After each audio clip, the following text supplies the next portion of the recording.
Espíritu Santo, creador y dador de vida en el Antiguo Testamento. Confieso que ha sido para mí como un tono de oración volver como a buscar las notas y rezar un poco esto que les quiero compartir del Espíritu Santo en el Antiguo Testamento.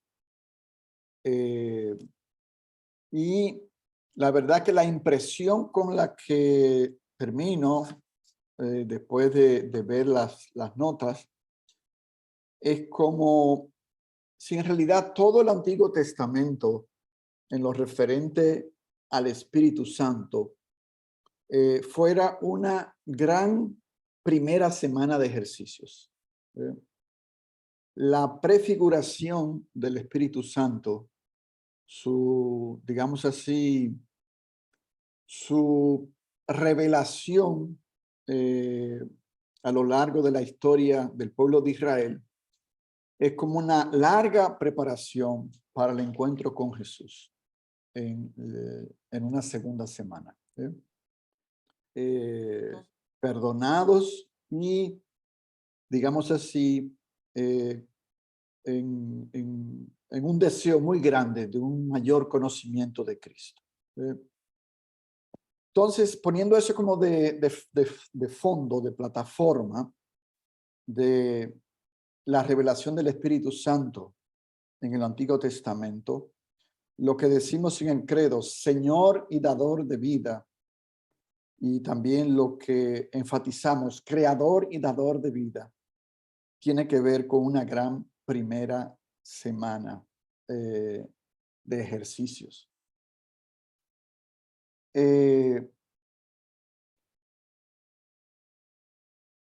Cuando entramos en un ambiente de ejercicios, de desierto, pidiendo silencio, queriendo ponernos a tono con la voz del Señor, entramos con reverencia y en una actitud delante de un misterio,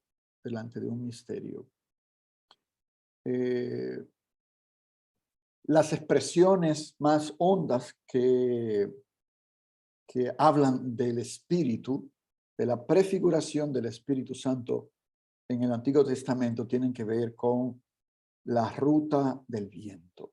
¿A dónde va el viento? La palabra ruá, como lo sabemos, es aquella que mejor expresa el sentido del Espíritu. Y esta cita de Eclesiastés 11:5 pues lo ilustra bastante bien. Así como tú no sabes cuál es el camino del viento o cómo crecen los huesos de la criatura en el vientre de la madre, así también ignoras, no sabes el trabajo de Dios que hace todas las cosas. Entonces, situarnos en una reflexión del Espíritu Santo es como, digamos así, debe ser con mucha prudencia, porque se trata del misterio mismo de Dios, de aquello que nos sobrepasa, de aquello que nos abraza, de algo tan sutil como el viento, como la brisa. Y así como no sabemos cuál es el camino del viento o cómo crecen los huesos en la criatura en el vientre de la madre, así también no sabemos el trabajo de Dios, el trabajo de su Espíritu que hace todas las cosas. Entonces nos situamos en la primera aproximación al Antiguo Testamento. La primera aproximación es el Espíritu como ruá, el Espíritu como viento, como brisa, como respiración, como ánimo, como entusiasmo o energía. Y poco a poco habrá un camino, una ruta del mismo Espíritu a irse revelando como aquel que nos prepara para el encuentro con el Mesías, aquel que nos va llevando con su soplo al encuentro con Jesús.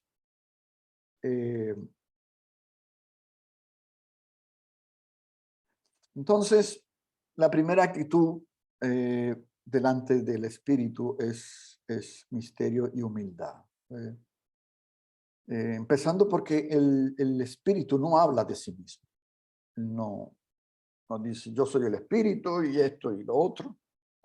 El Espíritu se entusiasma al hablar del misterio, al hablar de la conversión.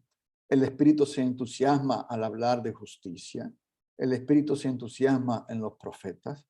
El Espíritu se entusiasma al hablar del Mesías que esperamos. Eso entusiasma al Mesías, pero el Espíritu no habla de sí. En ese sentido, el Espíritu es humilde.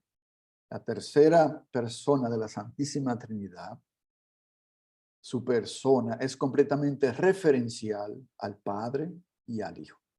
Espíritu del Padre y del Hijo. Espíritu del Padre y del Hijo.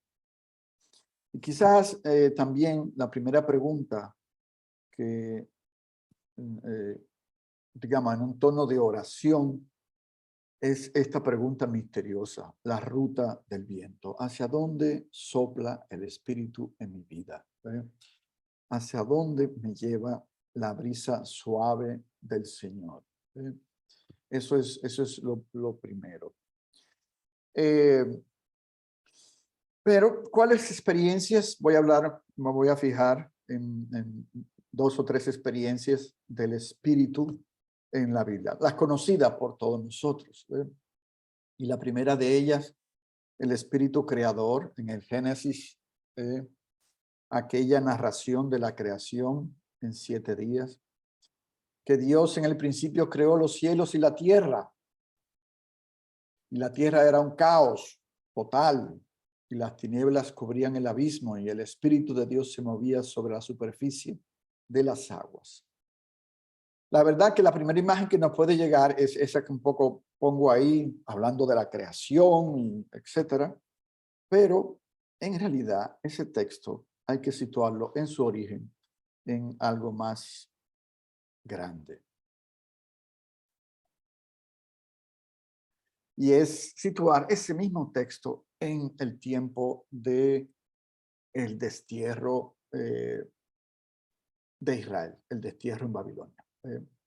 Ese texto donde surgió y donde se leyó fue en el destierro. Ahí está su origen, en ese pueblo que sufrió un destierro duro, difícil, pero donde, diría yo, hay una densidad de revelación enorme, enorme, en todo lo que Dios le mostró a su pueblo en ese tiempo.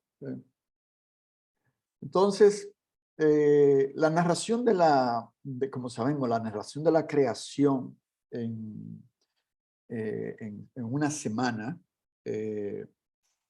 pues se remonta a la revelación del monoteísmo, de la afirmación de un solo Dios. Y la afirmación del monoteísmo no es una afirmación numérica, por decirlo así. No se trata de afirmar un número, sino una esperanza de salvación. Delante de todas las idolatrías y dioses en el extranjero, en Babilonia, delante de todas esas divinidades que venían para aplastar y de la cual se mofaban del Dios del pueblo de Israel, Israel va a experimentar la enorme revelación de que no temas a ninguna otra divinidad, porque solo existe uno, y este es el que te ha creado. Entonces, esa es la belleza que vemos en la narración de la creación, como narrando que en la ausencia del templo, en el exilio, el nuevo templo del Señor es ese templo de las estrellas, la luna, el sol, toda la creación es un gran templo donde se alaba y se sirve al Señor. Y en ese sentido, todo fue creado bueno y no hay divinidad enemiga que avance sobre ellos. El único que te ama, que te quiere, aquel que te sacó de Egipto, aquel que te liberó, es el que te sigue salvando y amando, es el que te creó. La afirmación de Dios como creador es una afirmación del Espíritu. Afirmando que sobre el caos se levanta una base segura. Esa fe en el único Dios. El asidero seguro. Quisiera situar por lo menos, que eso ocurre aquí. Eso está ocurriendo aquí en el destierra de Babilonia. Y que la segunda narración, donde se va a hablar del soplo y del espíritu que creó al hombre y a la mujer, es el mismo soplo que ahí mismo, en el destierro, Ezequiel sintió como soplo de vida para el pueblo de Israel sobre los huesos secos. Y me dijo, profetiza al espíritu, profetiza, hijo de hombre, y di al espíritu, así ha dicho Yahvé, el Señor, espíritu, ven de los cuatro vientos y sopla sobre estos muertos para que vivan. No se trata aquí me parece que la afirmación no es de la resurrección, sino la experiencia de la vida, de vivir. El Señor que ama la vida, volverá a dar vida, que quiere la vida. Un espíritu que sopla y dará vida a ese pueblo del destierro, ese pueblo de nuestros corazones destrozados y rotos. El espíritu es el espíritu creador y es el espíritu, como dice Ezequiel, no solo creador de la vida, sino que defiende de la vida y que sopla sobre el pueblo muerto de Israel para que viva. Ezequiel 37:9. Esa es una experiencia central. A ver si puedo leer porque me tapa aquí el programa. Pero en Ezequiel 36, esparciré a partir del 25, que no veo lo anterior, esparciré sobre ustedes agua limpia y serán limpiados de todas sus inmundicias y de todos sus ídolos, los limpiaré y les daré un corazón nuevo y pondré un espíritu nuevo dentro de ustedes y quitaré de su carne el corazón de piedra y les daré un corazón de carne y pondré dentro de ustedes mi espíritu y haré que anden en mis estatutos, en mi ley y guardarán mis preceptos y los pondrán por obra. Entonces, ese espíritu, entonces, tiene un lazo. El Espíritu Santo tiene un lazo, digamos, directo y único con la vida. El Señor y dador de vida, que protege la vida y que anuncia bajo la forma del monoteísmo la experiencia de vida en el único Dios que hay, el Dios de la vida. Todo lo demás es una idolatría. Todo lo demás es idolatría. Entonces, para referirme, como quería decir, entonces, a la narración ya propiamente del paraíso de Adán y Eva y del Ruá, el Ruá de Dios sobre esta otra narración de la creación, es bueno situarlos que esa segunda narración es una precuela, como hablan ahora de las series, es una precuela de la primera narración, escrita antes, muy antes, durante el tiempo de la monarquía. Esa narración de Adán y Eva es una precuela de la creación, narrada mucho tiempo antes, quizás en el tiempo cercano de Salomón. Y el modo como se anuncia la vida, el modo como ahí se habla del Ruá de Dios, tiene que ver con una creación en una condición humana, pero bajo el soplo de Dios. El problema de la condición humana no es digamos así, como si fuera una mediocridad por sí misma, sino es su vínculo con el Espíritu, el vínculo con el Espíritu. Esta segunda narración, que la imagen tan fuerte de la creación del hombre, que el Señor tomó el polvo del suelo y con él formó al hombre y le sopló en la nariz ruá, le sopló su aliento, su ruá, su espíritu, y comenzó a vivir, es en el Génesis 2:7. Es fuerte, es muy diciente esta imagen, que el soplo de Dios, su aliento, lo que Dios respira cuando lo sopla sobre nosotros, es vida.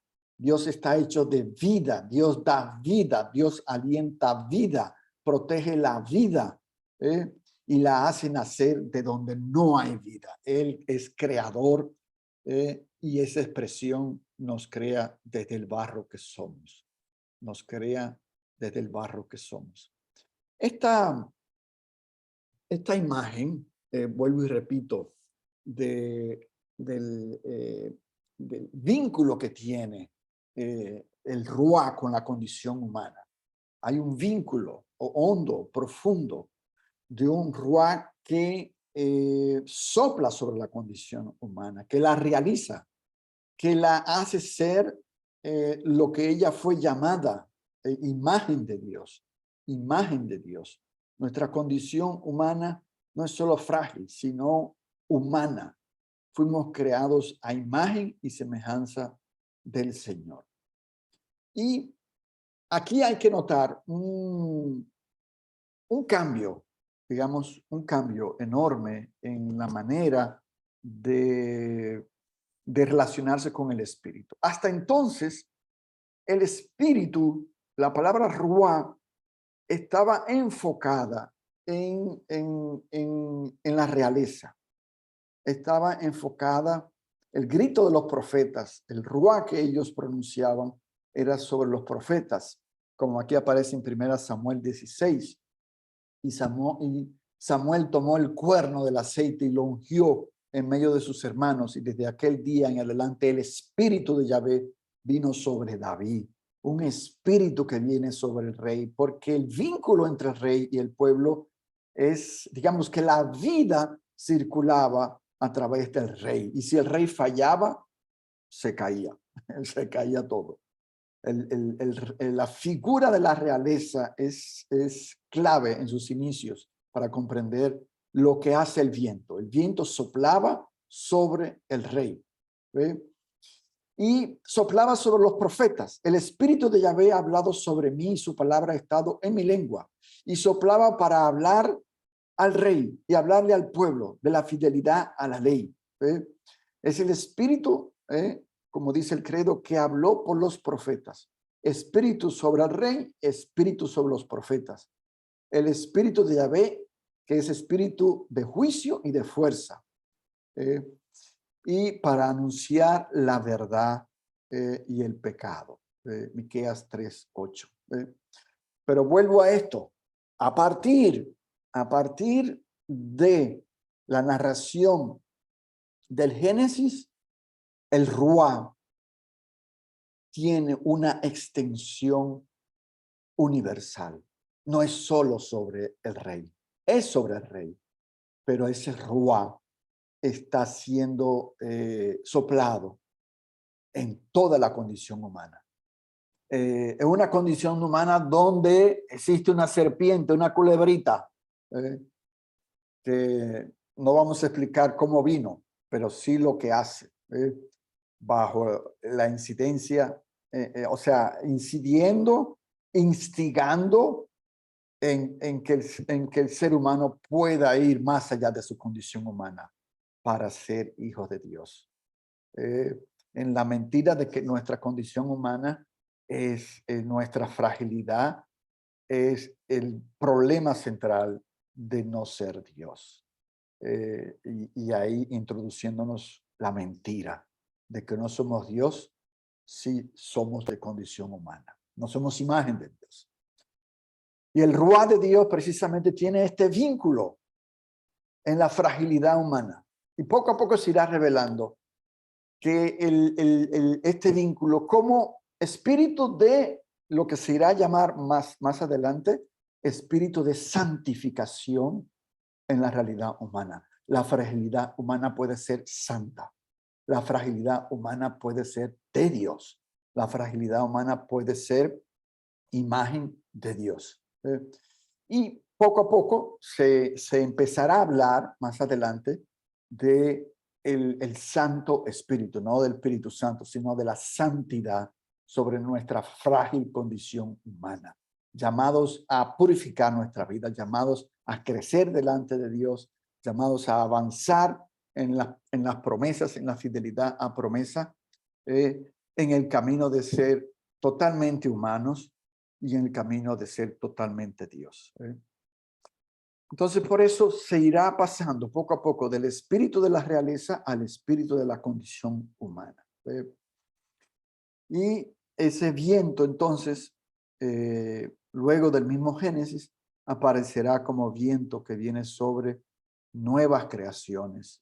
Como dice Noé, Dios se acordó, Dios de Noé y de todos los animales y de todas las bestias que estaban con él en el arca, e hizo pasar Dios un viento, ¡ruah!, sobre la tierra, y disminuyeron las aguas, y se apaciguaron las aguas, y se calmaron las aguas. Como va a aparecer Jesús más adelante, calmando las aguas. Otro punto, y con esto voy, dos puntos más que me permiten terminar, ya son las 8:30, es la experiencia del Espíritu a partir del libro de Job. Ya después del exilio, en el exilio que se da ese paso de la monarquía, del espíritu centrado en la realeza, a un espíritu que entra en la condición humana, pero que al mismo tiempo proyecta en la realeza un Mesías que habrá de venir para que esa condición humana realmente sea habitada por la santidad, se va a enfrentar a un dilema en el libro de Job a final del siglo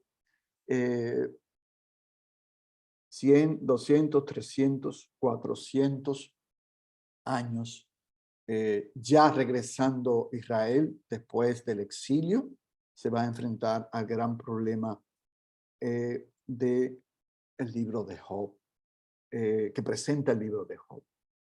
Los amigos de Job, en la pregunta insistente, ¿quién siendo inocente pereció jamás? ¿O dónde fueron los rectos destruidos? Ellos están ahí, digamos, inquiriendo a Job bajo el presupuesto de la llamada, como sabemos, doctrina de la retribución. Si Job sufre, es porque algo malo ha hecho. Si Job sufre, algo malo ha hecho. Porque para ellos, el inocente siempre le va bien.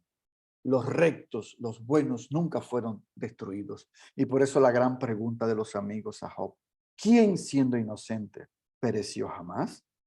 ¿O dónde fueron los rectos destruidos? Para ellos, nunca. Y Job a sus amigos con su respuesta: a pesar de mi derecho, me llaman mentiroso. Mi herida es incurable, aunque no he cometido falta alguna. No pueden decir que mi sufrimiento es a causa de alguna falta. No pueden decir una falta de él, una falta de él. Entonces, no tendremos tiempo, pero el libro de Job va a representar un cambio en la concepción de Dios, que implica una manera de entender el soplo de Dios. El espíritu, Ruah, dice Job, que Dios me hizo, y el aliento del Omnipotente me dio vida. A partir de esta experiencia, Job va a vivir la experiencia de que aunque él no va a entender el sufrimiento, aunque él no va a entender la causa del sufrimiento, y aunque Job no va a admitir que su sufrimiento es a causa de alguna falta, Job al final no va a necesitar y a precisar de una explicación del mal, porque, y ahí viene la fuerza del aliento de Dios, porque con tu aliento me basta. Ya pudiera tener yo todas las explicaciones del mundo, del sufrimiento. Ya pudiera yo entender todas las causas de mis dolores. Ya pudiera yo tener todas las explicaciones de mis dolores, de mis angustias. Y Job va a decir: no, Señor, con tu aliento me basta. Con tu aliento me basta. Y así termina Job: hablé sin pensar de maravillas que me superan y que ignoro, y solo de oídas te conocía. Pero ahora te han visto mis ojos y ya con eso me basta. Ahí podemos sentir las mismas palabras de Ignacio. Dame tu amor y gracia, que eso me basta. Dame tu amor y gracia. Bueno, poco a poco, a partir de Job, Dios será visto más trascendente, omnisciente, de mirada universal sobre toda la tierra. Y digamos así, Dios no se verá ya como, o mejor dicho, la Ruá de Yahvé estaba anteriormente bastante vinculada a la explicación del mal. El viento de Dios provocó el diluvio, el viento de Dios también provocó exterminio de pueblos, matanzas, males, pero a partir de Job ya no se vinculará el Ruá a, digamos así, digamos así, al mal del mundo. Sí va a entrar una concesión, como veremos, del siervo sufridor, del siervo sufriente en Isaías, de entender un sufrimiento no a causa de uno ser malo, sino un sufrimiento a causa de ser bueno. No porque la bondad cause sufrimiento, sino porque se ama en un mundo donde hay sufrimiento. Y amar donde hay sufrimiento conlleva no pocas veces cargar con el sufrimiento, Pero bueno, el contexto de ese, digamos así, de esa figura del siervo sufriente que se va a unir a la figura del Hijo del Hombre, también poco a poco tendremos que irlo situando a la llegada del helenismo en el pueblo de Israel, con los imperios sucesivos que irán viniendo. Primero el persa, como sabemos, que trajo el helenismo, pero después, con que vino ya un pensamiento dualista con el imperio persa, después el imperio griego, después el imperio romano, y el pueblo de Israel va a experimentar una, digamos así, una mirada más amplia del mundo, una mirada más amplia de lo que es el bien y de lo que es el mal y de lo que es el espíritu también. Habrá una proliferación, como sabemos, de ángeles y demonios propios de la cultura helenística. Israel irá mirando el mar como misterio inquietante y estremecedor, pero que con la figura, como digo, del siervo sufridor, que se va a identificar también con el pueblo, pero también poco a poco con el Mesías, se habla de una esperanza con el Mesías, que va a realizar la figura del siervo sufriente. Este texto del segundo Isaías, escrito en tiempos cercanos a Job, expresa con fuerza una concepción del espíritu ya, digamos, que tiene que ver, como un poco también Ezequiel, con una misión, un espíritu con una tarea de cambiar el corazón, un espíritu que tendrá que ver también con lo santo en medio del pueblo, un espíritu que tendrá que discernir en medio de ángeles y demonios, y esas son las palabras con las cuales Jesús se va a identificar. El Espíritu del Señor está sobre mí, porque me ungió Yahvé y me ha enviado a predicar buenas noticias a los abatidos, a vendar los quebrantados de corazón, a proclamar a los cautivos presos la liberación de la cárcel.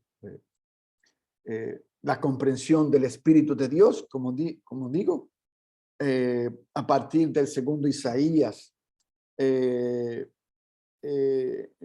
comenzó a cambiar y a desarrollarse una nueva comprensión, más que ser simplemente un poder o una fuerza del Espíritu, impetuosa o suave. El Espíritu de Dios se va a ir entendiendo por los caminos de la sabiduría, en medio de ese mundo amplio, ya grande, con el helenismo, abierto a los imperios, sintiéndose pequeñito, cómo guiarse. El Espíritu se irá sintiendo más como presencia y guía divina, y como digo, espíritu de santificación y espíritu de discernimiento. Nos situamos aquí, como decía, bajo tres imperios. Israel pequeñito, bajo esos dominios, y bajo esos dominios el espíritu irá tomando la figura de la sabiduría, el discernimiento, la guía divina, la presencia de Dios, la santificación. Rápidamente el helenismo hará surgir toda una demonología, o con toda una, que aquí ya no serán completamente lanzados todas esas figuras al mar, digamos al espacio profano, sino que en ese diálogo, por llamarlo así, interreligioso, adoptarán bastantes demonios. Vamos a adoptar bastantes demonios y vamos a adoptar bastantes ángeles, pues. Empezando con los arcángeles, que adoptamos algunos de ellos. Entonces Miguel, por ejemplo, que es persa. Bueno, entonces, pero en todas esas figuras y todos esos dioses, el espíritu tendrá que ir definiendo qué es lo santo y qué es lo de Dios, cuáles son los ángeles de Dios y cuáles no son los ángeles de Dios en todo eso.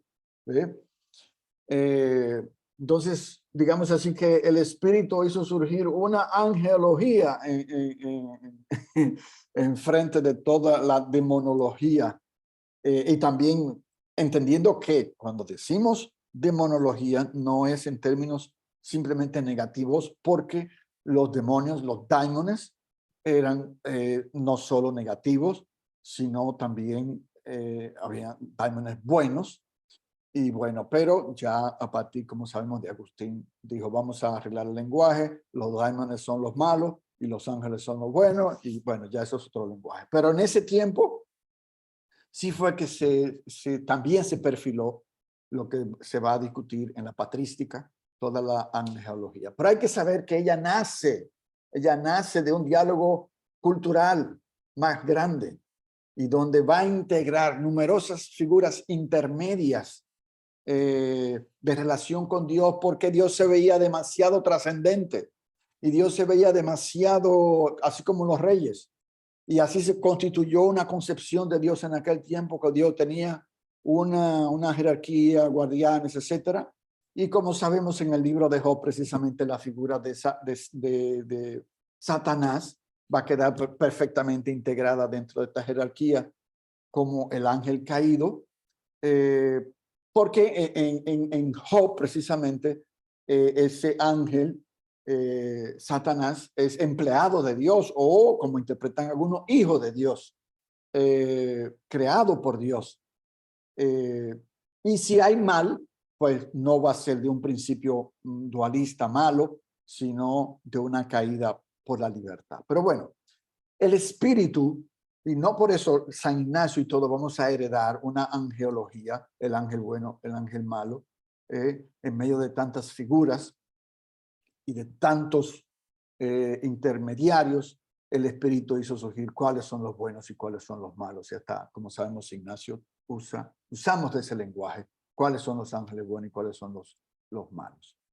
Pero el tronco de ese tiempo, de periodo helenístico, o más aún más que el helenístico, el tiempo de el llamado, todo el periodo del Segundo Templo, en todo ese mundo más amplio, donde va creciendo, donde empiezan a nacer las figuras que se van a debatir con Jesús, es decir, donde empiezan a nacer, por decirlo así, los fariseos, los saduceos, los esenios, los celotes, todo un aparato religioso alrededor del templo. El espíritu va haciendo surgir la sabiduría. La sabiduría en efecto, posee un ruá inteligente, santo, único, multiforme, sutil, ágil, perspicaz, inmaculado, diáfano, inalterable, amante del bien y penetrante, libre, benéfico, una sabiduría en la condición humana, una sabiduría delante de la sabiduría griega, helena, delante de los romanos, delante de todo ese pueblo. Se cosecha una sabiduría. Bueno, poco a poco me he extendido bastante. En las dos figuras que va a ir llevando y conduciendo, o sea, que estarán al lado de la figura del Espíritu, va a ser la figura del Hijo del Hombre, sobre él se reposará y los ángeles le van a servir, y el Ruá de Dios se va a reposar de él. Y ya no serán los ángeles que estarán al frente, sino ese Hijo de Hombre que en la fragilidad asume la condición humana y en la fragilidad realiza el ruá, la santidad plena de Dios. En otras palabras, lo que vamos a llamar en el Nuevo Testamento la encarnación.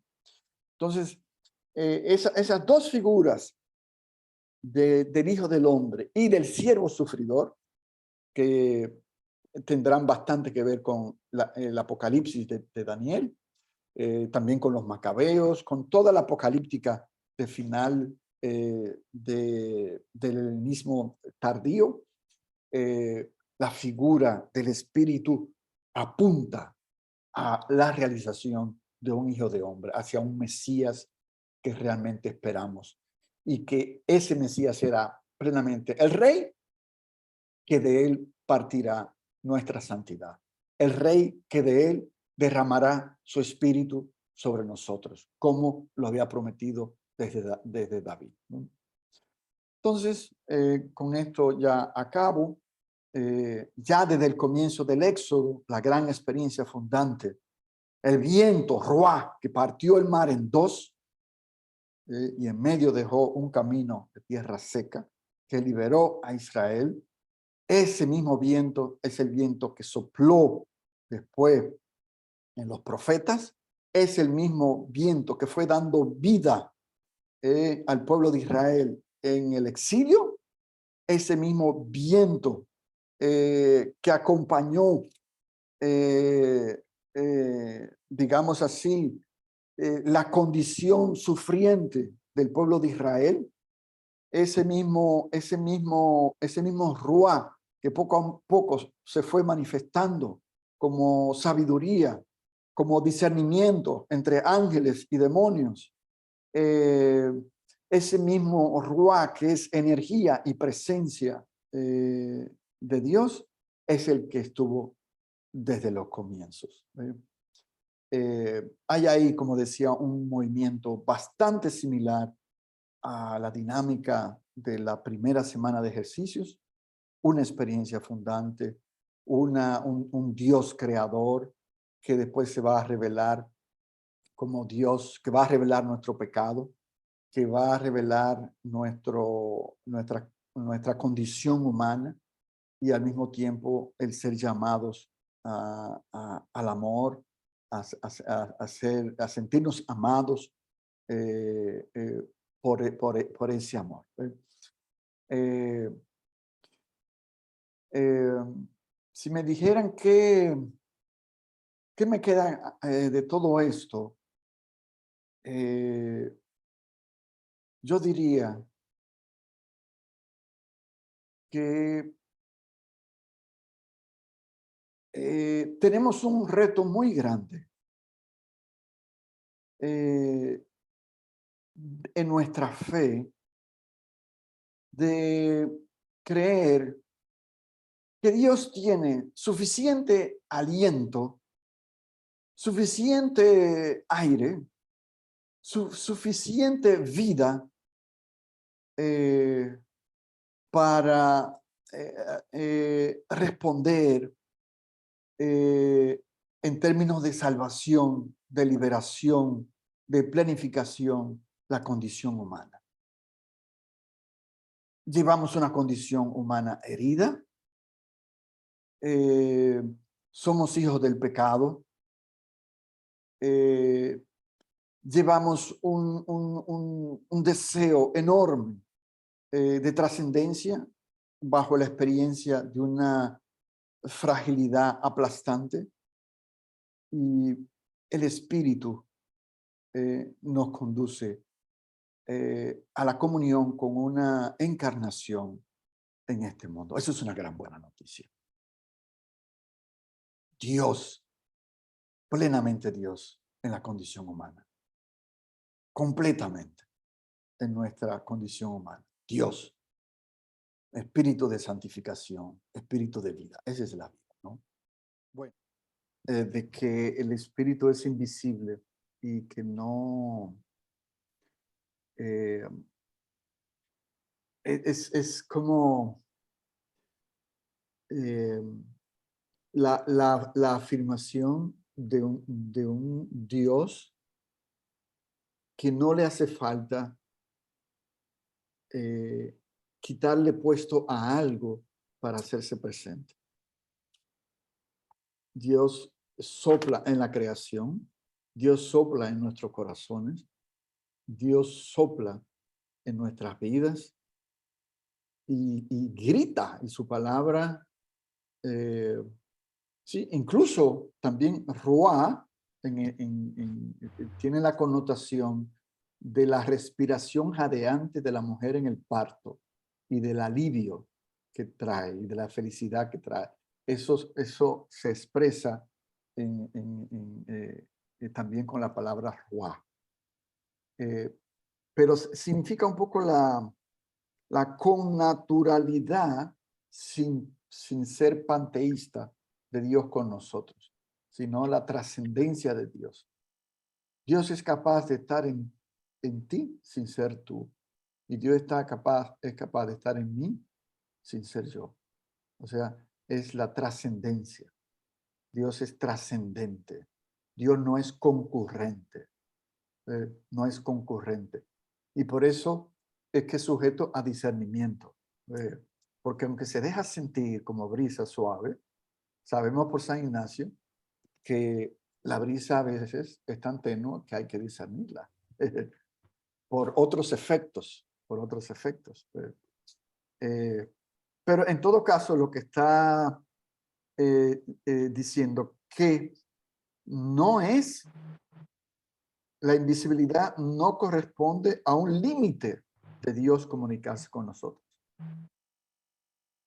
sino a una plenitud de comunicación con nosotros, una plenitud de encuentro con nosotros. Pero que actúa de tal manera que pudiera ser que uno, como dice San Agustín, tú actúas de tal manera que me hace pensar que soy yo y no eres tú. Como diría el padre Benjamín, te escondes en el don que te entregas. Entonces, es parte de la humildad de Dios. Y solamente el único tú que Dios nos pone, que el Espíritu nos pone, es a Jesús. Si quiero un tú, tengo a Jesús. Pero el Espíritu no puede ser un tú como, digamos así, como, o sea, no es persona en el mismo sentido que Jesús es persona y que el Padre es persona. Es, es, es de otra manera, que no vamos a entrar más en eso. Pero tiene que ver con la trascendencia y con la cercanía y el misterio. No lo puedo abrazar, no lo puedo dominar. Él me abraza, Él me inhabita. Él me inhabita. Entonces, si falta, me muero. A quien le falte el ruá, se muere el aliento. Pero es aire, o sea, es una atmósfera, un ambiente nos rodea, vivimos en él. Y una de las líneas fuerzas que encontramos es que es un espíritu que sopla sobre la fragilidad, sopla sobre la vida quebrantada y la vida frágil, y da vida. Eso nos gustó mucho. Es un espíritu que restaura lo quebrantado y que permanece en nosotros, en nuestro interior.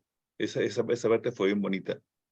Nos llamó la atención también que el Antiguo Testamento, ¿cómo Fernando pudiste sacar del Antiguo Testamento imágenes hermosas cuando siempre nos ha parecido que el Antiguo Testamento es árido y hasta tortuoso, digamos, ¿no? Y cómo pudimos sacar desde el Antiguo Testamento esta imagen del Espíritu Santo. Por último, esto que el viento sopla, la imagen, sopla desde el comienzo del Génesis, sopla en la mitad, sopla en el Mar Rojo, y al final Jesús sopla sobre nosotros, el Espíritu nos parece un hilo conductor muy encachado del viento. Y esta imagen, y este lenguaje estético de hablar de Ruá y no del Espíritu Santo también nos llamó la atención hermosamente. Ruá es femenino. Y el Espíritu Santo y Dios no tiene género, pero siempre decimos el Espíritu Santo, y decir Ruá le da un toque muy especial. Gracias, Fernando. Muchas gracias por tu ponencia. Cuando tú decías, esta Ruá que es el que suscita la vida donde no la hay, en el Génesis, que divide las aguas en el Éxodo, que acompaña al pueblo en sus vicisitudes, que va creciendo en conciencia de su condición humana, que suscita, no sé si la palabra es suscita, pero al Hijo del Hombre. Y es el mismo espíritu que Cristo entrega en la cruz, el mismo espíritu que lo resucita, el mismo espíritu que el Señor nos lo deja, y que habita en nosotros. Esa como mirar ese espíritu, insertarnos en ese espíritu con rasgo tan de eternidad, a mí me tocó mucho. es ese antes y después o sea, el espíritu antes de Pentecostés y después de Pentecostés, ¿cuál sería la diferencia? ¿En qué consiste la diferencia? A ver, porque es parte de, o sea, del misterio de nuestra fe. Hay un antes y después de Pentecostés. Y tiene que ver bastante con, así rápidamente, aunque no voy a, pero por si ayuda, con la partida de Jesús. Jesús va insistiendo en estos días de que él tiene que irse para que el Espíritu venga. Pues, ¿por qué? ¿Por qué? Porque no estaba antes el Espíritu. ¿Cuál es la diferencia? Y es que hay, por decirlo así, un espíritu dador de vida dador de vida de la creación. Y hay un espíritu que es dador de vida de la recreación, de la nueva humanidad. O sea, el espíritu sopla en la creación y el espíritu sopla en la recreación. Entonces, el antes y después es la nueva humanidad que Jesús trae. ¿De qué se trata? No es una humanidad en contra de la anterior, sino una nueva humanidad. A ver si me explico. Que tiene que ver el que esa nueva humanidad se esparza con que, por ponerlo en términos que se entiendan, que sea ofrecida, una humanidad que sea ofrecida al Padre. Cuando uno está en la Eucaristía y celebrando la misa y levanta y dice al final de la consagración: a ti, Dios Padre omnipotente, en la unidad del Espíritu Santo, todo honor y toda gloria por los siglos de los siglos, le levanta, le ofrece a Cristo. Entonces, la novedad, hay una novedad en la ausencia de Cristo cuando Él va al Padre.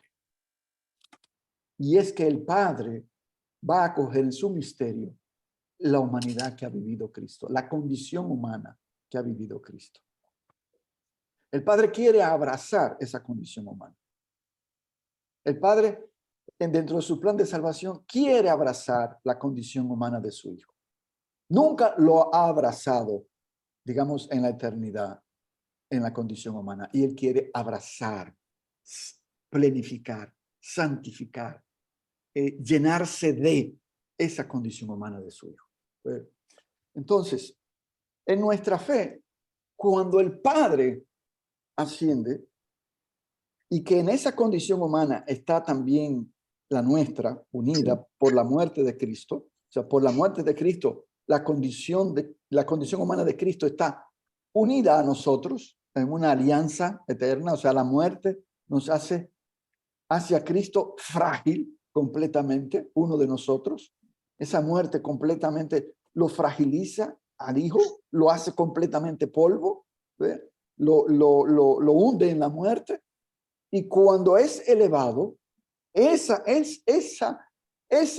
polvo, esa carne es elevada, que es el mismo acto de resurrección, es elevada a la gloria del Padre. El Padre abraza esa condición humana. Y esa alegría y ese consuelo y ese gozo del Padre presentarle y ofrecerle, el Hijo ofrecerse así, en el mismo víctima y altar, el Hijo ofrecerse, darse al Padre, la humanidad plena que nos representa a nosotros, y el Padre que la abraza.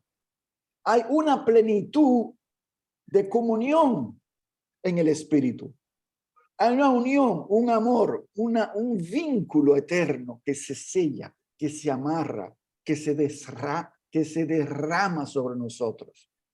Entonces, en el mismo acto en que el Espíritu brota del Padre y del Hijo, en el abrazo de la condición humana y la gloria del Padre, en ese abrazo que se desborda de alegría, de gozo, que se derrama sobre la condición humana, es un único acto, el derramamiento del Espíritu, y que el Padre toma esa condición humana del Hijo y nos recrea en Cristo, la toma como materia de lo que somos. El Padre creador coge la carne humana que ha vivido este mundo, su Hijo, esa carne, y nos hace materia, nos une en esa carne, y esa carne necesita vivir de ese espíritu. Esa carne está hecha para ese espíritu. Entonces nosotros tenemos una carne que vive en un espíritu, pero además de eso tenemos un regalo de una carne de Cristo, una sangre de Cristo en lo que somos, que necesita de ese Espíritu Santo. Entonces se buscan, están hechos uno para el otro. No van a vivir independientes. El Espíritu lleva a Cristo, Cristo lleva al Espíritu de forma. Y esa es la novedad de Pentecostés. Y es que antes el Espíritu nos llevaba a Cristo. Ahora, después de Pentecostés, el Espíritu nos mantiene en Cristo. Antes llevaba a la humanidad hacia Cristo. Ahora nos mantiene en comunión. Nos lleva. No. Es como Él dará plenitud a esa semilla, eso que ha plantado Cristo con su misterio. Entonces, en el plan de salvación, el antes y después son las dos creaciones.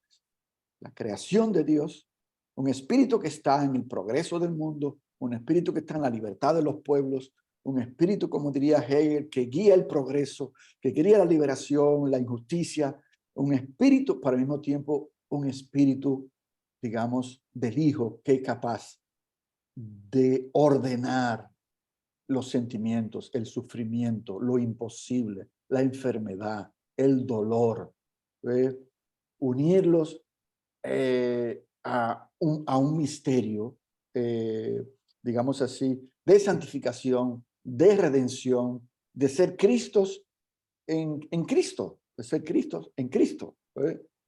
Como diría San Pablo, es Cristo que vive en mí, sin que pueda decir San Pablo que también tiende hacia la inclinación, tiende hacia la bajeza, o sea, pero al mismo tiempo no es lo mismo, hay una profundidad mayor, hay una profundidad mayor. O sea, antes todo Israel era llevado hacia el Mesías, ahora todo parte del Mesías. No sé, más de ahí no puedo entrar en más.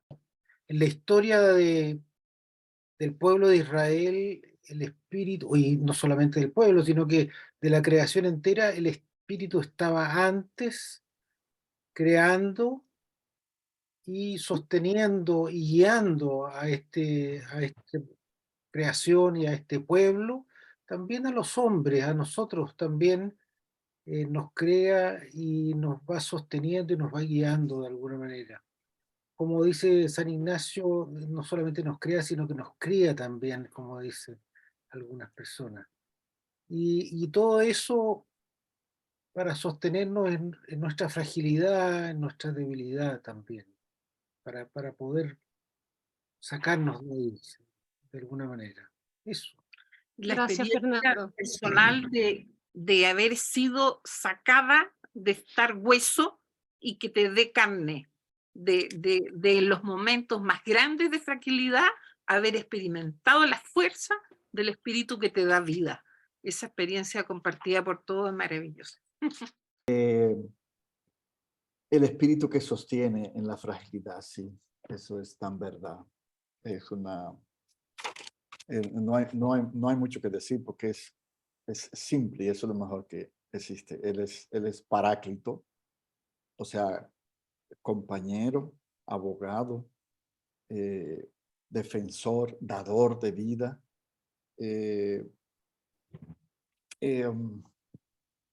Por eso, quizás ahí está la gran contradicción. El espíritu no se puede buscar. El espíritu viene.